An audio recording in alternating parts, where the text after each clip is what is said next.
Papua New Guinea today is facing an unprecedented challenges of high inflation, huge unemployment, fuel shortages, kina devaluation, lack of sufficient level of foreign exchange, increased challenges of law and order management, shortage of medical supplies in hospital, health centers, clinic, aid posts throughout the country, continuous power blackouts throughout Papua New Guinea over decades, and ranking of Papua New Guinea as one of the most corrupt countries in the world, listing it within the International Corruption Perception Index 29 out of 100 as one of the most corrupt countries in the world. That is why I cry.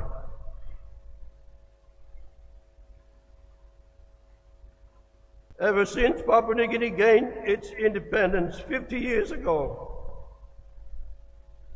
it has slowly descended into a slippery slope situation when it is dreaming to become the richest black Christian nation in less than 5 years by 2030.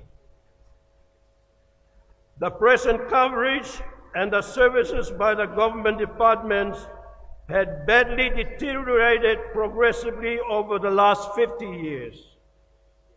Poor management of resources, including human resource, slow and inconsistent economic growth which cannot match the population growth, lack of investment in developing human skill and capacity in government workforce. There is a real need for public servants to have a real sense of purpose by following clearly defined career path which leads to professional working atmosphere where public servants will aptly skill that they can possibly and effectively contribute to the nation building. The post-independence development discourse in Papua New Guinea has been about challenges of translating the vast potential of this beautiful country into high standard of living for everyone. The potential for the future prosperity and the hope of the people of Papua New Guinea are presently under a real threat of inefficient, incompetent, and corrupt leadership in both our political leaders and the public servants. Every government sector within the administration sector, economic sector, the social sector are currently in the dire need of the serious needs of resuscitation. All sectors are in intensive care unit. Competent specialist hands are required on deck, so to speak, to bring all government sectors out of the intensive care unit and slowly nurse them. If these challenges are not given serious attention now, then our only way over the next 50 years is to end up in the morgue. The post-independent discourse in Papua New Guinea over the last 50 years has been about the challenges of transiting the vast majority of this beautiful, God-blessed country into improving the standard of living for everyone.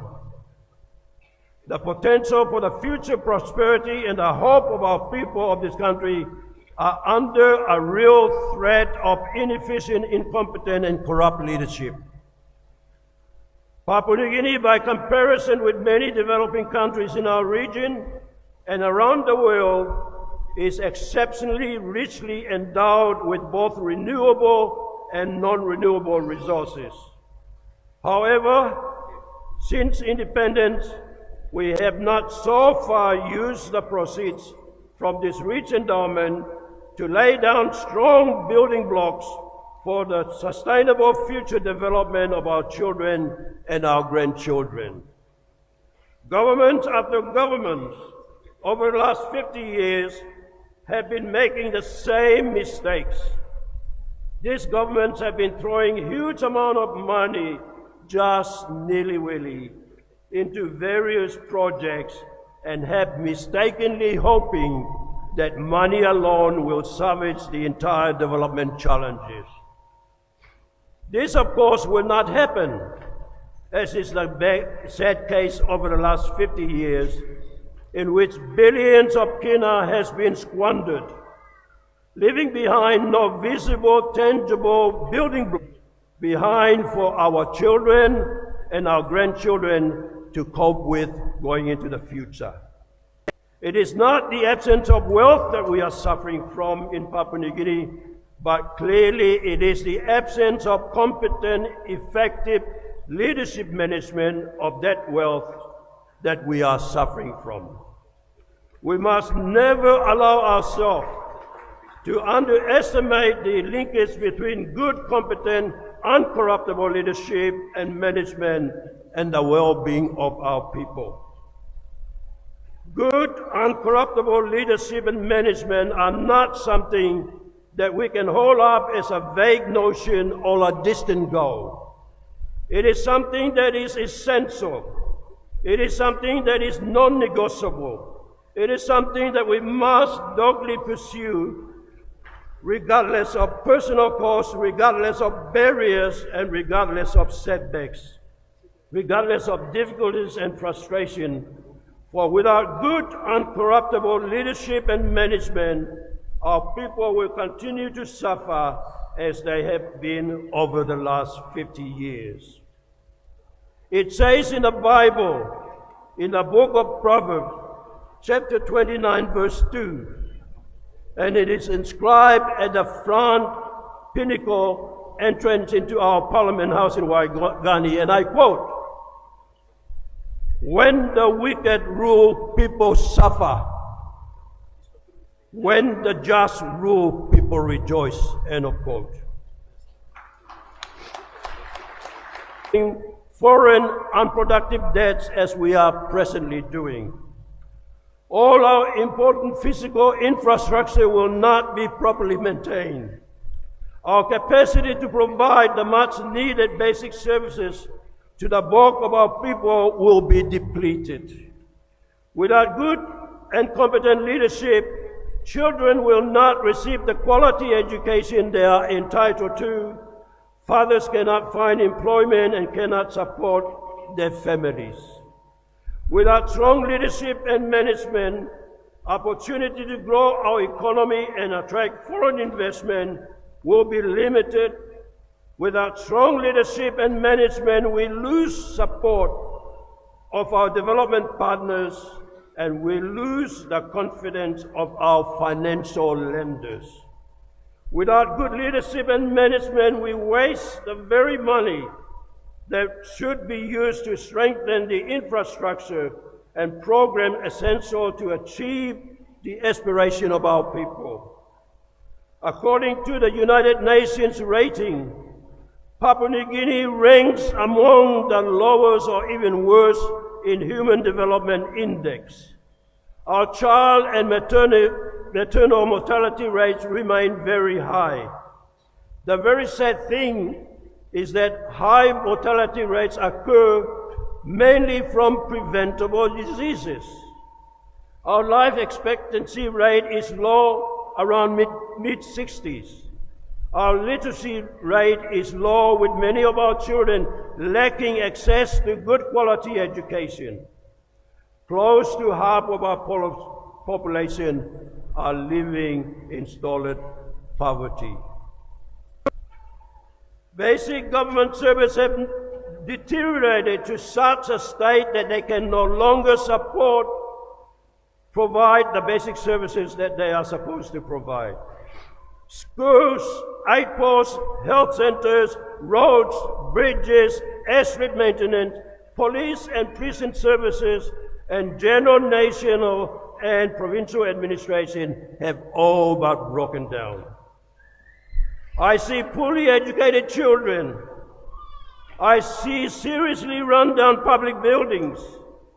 I see news headlines every day about fraud and corruption within our society. In urban centers, I see the social effect of poverty expressed in terms of squalid living in squalid settlements in which crimes and violence readily breeds.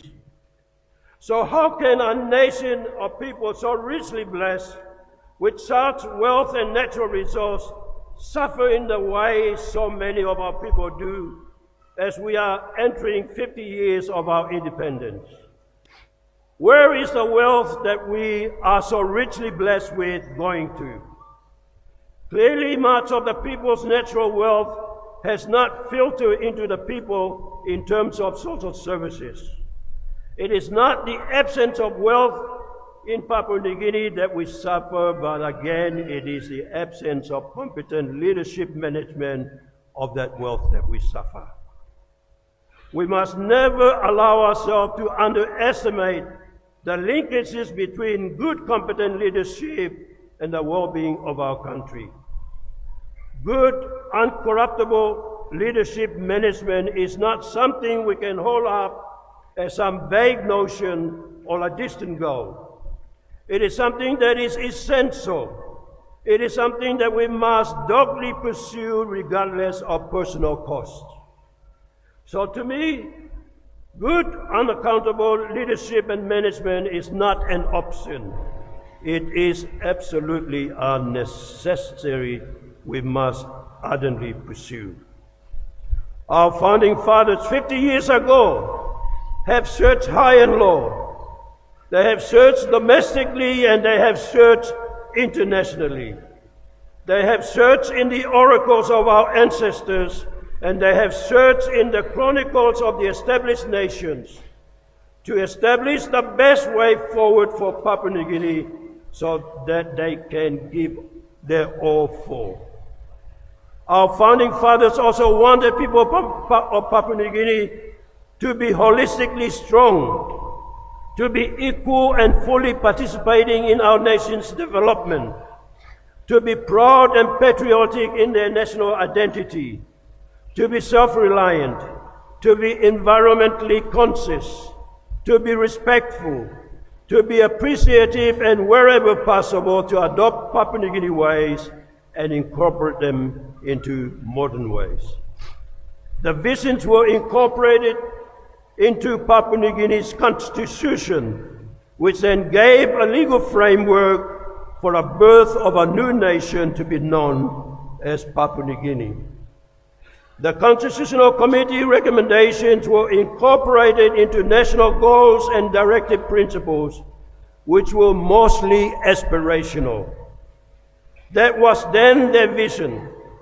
This would have practical relevance to the people of this country only if they are being used and are practically applied to the decision-making process. And that's where we are here today. 2, quality and participation for everyone. 3, enhancement of the national sovereignty and self-reliance. 4, responsible management and the use of national resources sustainably. 5, sharing resources in Papua New Guinea ways for the benefit of all clans, all tribes, and all communities, rather than for individual benefits. These sets of goals were to be the key pillars upon which the respective governments over the last 50 years were expected to deliver Papua New Guinea from the subsistence economy to modern cash economy. The vehicle to deliver the outcome of these goals were to be done through plans and strategies. Since independence in 1975, respective governments have embarked on 7 5-year development strategic plans leading up to 2009, covering a period of 35 years.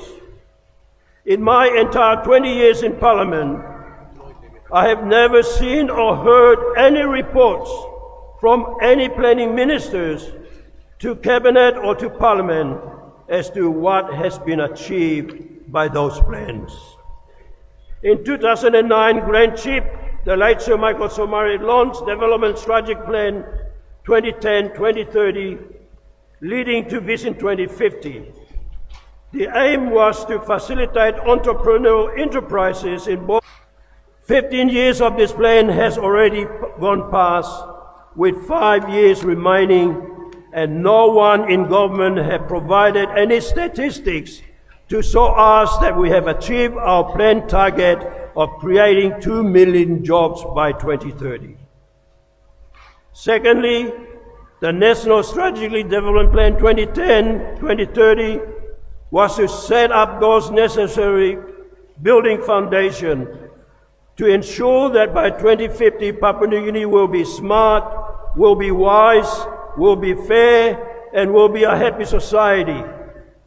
Also by 2050 Papua New Guinea will be ranked in the top 50 countries in the world in the United Nations Development Index in creating opportunity for the personal and national development. However, at present, going by the World Human Development Index, Papua New Guinea is ranking 154 out of 193 countries around the world, which is placing Papua New Guinea in the bottom as the 39th least developed country in the world. Papua New Guinea's various development indicators at present are clearly showing that overall our social and economic indicators are really miserable and are sitting at the bottom in line with the low-income poverty-ridden countries. Papua New Guinea's development performance indicators over the last 50 years are progressively getting worse. Economic growth is insufficient to impact each household.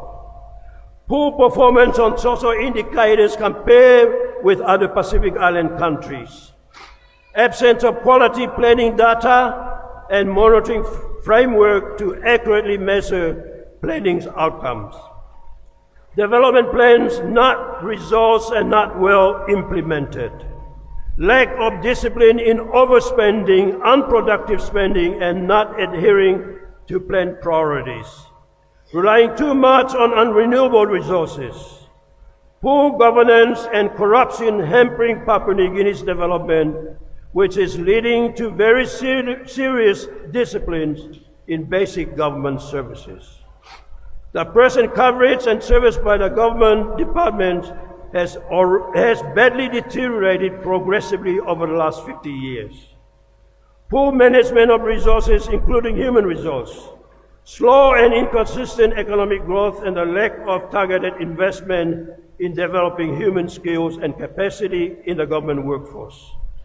There is a real need for the public servants to have a real sense of purpose by following clear, well-defined career path which leads to creating professional working atmosphere where public servants are so ably skilled that they can positively contribute to the nation building. Our biggest challenge we are facing today is corruption. It is a cancer eating away at the fabric of our society, demands our immediate attention. We must stand together, are united in combating this insidious disease, ensuring future integrity and the bearing of our accountability. Corruption in its many forms, from petty bribery to the large-scale embezzlement, undermines our progress, erodes our trust, and steals our future potential. It is the thief in the night, the saboteur of development, the silent oppressor of our poor people. The money meant for our school, our hospital, our infrastructure is diverted into the pockets of a few, leaving our communities struggling to survive. We see effect of corruption every day. Roads crumble, hospital, health center, clinics, aid posts lack resources, and our children are denied quality education. The very foundation of our society is weakened, leaving us vulnerable to instability and despair. But we are not powerless. We have the power to choose a different path of integrity and accountability. We must demand transparency from our leaders, Hold them accountable for their action and refuse to tolerate corruption in any forms. You have a unique opportunity to lead by example. You must begin your career by fostering culture of honesty and ethical behavior. Report instances of corruption not out of fear, but out of commitment for a better future for Papua New Guinea. Let us support organizations that fight corruption, and let us educate our children about the importance of integrity. The fight against corruption is our collective responsibility. It is our duty to stand up, to speak out, and to demand change. Let us set our target today to make Papua New Guinea a beacon of hope, a place where integrity and accountability are not just words, but a normal way of life. Let us choose to be agents of change for a better Papua New Guinea. Once again, let me congratulate you all in your significant milestones. Your journey of learning, of growth, and of dedication has culminated in this moment. Embrace the future with knowledge and the skills you have gained. And remember the importance of ethical leadership and commitment to make positive impact on our beautiful country. You have acquired valuable knowledge and skill in business and public policy. Remember to apply these tools with integrity and commitment to ethical leadership. Our community is very much in need of your talents and your vision. Use your education to make a difference, whether it is in driving economic growth, shaping policy, or serving your country. The path ahead will have its challenges, but remember the resilience and the determinations that brought you to this moment. Embrace your journey, stay curious, and never stop learning. Your contribution to business and public policy will help save the future. Use your skill, use your knowledge to build a more sustainable, equitable, and prosperous country for all. I wish you all the best in your endeavors. May your future career be fulfilling and your impact be positive in the future development of our beautiful country. God bless you all.